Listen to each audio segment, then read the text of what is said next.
কেউ হলো শহীদ ফ্যামিলির নিয়ে পলিটিক্যাল ব্র্যান্ড অ্যাম্বাসাডর যোগ করে। এই দুইটা দলের ভোট ব্যাংক কিন্তু আবার নিচের দিকে নামতে থাকবে। তাহলে আগামীতে ভোট পাবে কারা? ভোট পাবে তারাই। আদেশ হবে, কিন্তু এটার কিন্তু আগামী 5 বছরে বাস্তবায়ন করতে হবে। এই বাস্তবায়ন প্রক্রিয়াতে আগামীর ইলেকশনের আগে একটি রিফর্ম অ্যালায়েন্স হবে বা সংস্কার জোট হবে। আমরা দেশবাসীকে আহ্বান জানাবো, সংস্কার জোট গঠনের প্রক্রিয়া চলছে।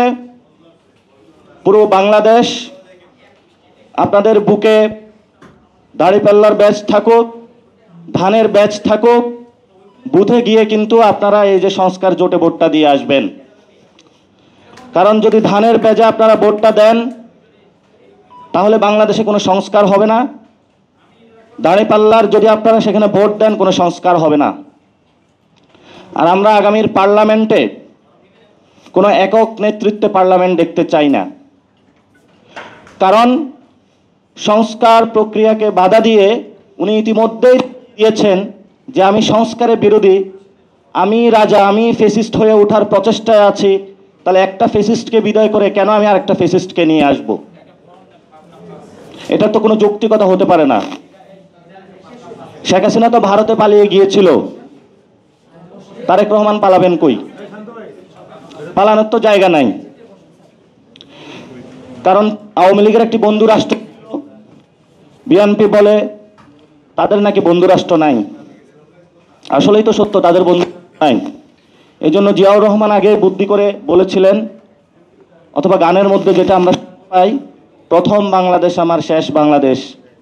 শেষ যদি বাংলাদেশ করতে হয় তাহলে অবশ্যই আপনাকে রিফর্মের মধ্যে আসতে হবে। কারণ বাংলাদেশ, পুরো বাংলাদেশ রিফর্মের দিকে যাচ্ছে। যদি রিফর্মের দিকে আপনারা যেতে না পারেন তাহলে বিএনপি নামক যে দলটা আছে এটাও নিশ্চিহ্ন হওয়ার পথে হাঁটবে ইনশাআল্লাহ। এখন এই কথাগুলো আপনারা দীর্ঘ সময়কালীন একটি রাজনৈতিক দল গড়েছেন।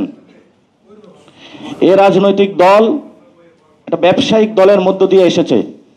এইটি যে দশক এসেছিল, এমপি হয়েছিল, তাদেরকে হলো গার্মেন্টস ব্যবসা দেওয়া হয়েছিল, বিদেশে যে লোক পাঠানো সেই ব্যবসাগুলো দেওয়া হয়েছিল। সেই ব্যবসাগুলো করে তারা হলো ভোটের মাঠে গিয়ে হলো টাকা দিয়ে ভোট কেনার যেই একটা নিয়ম রীতি সেটা চালু করেছিল।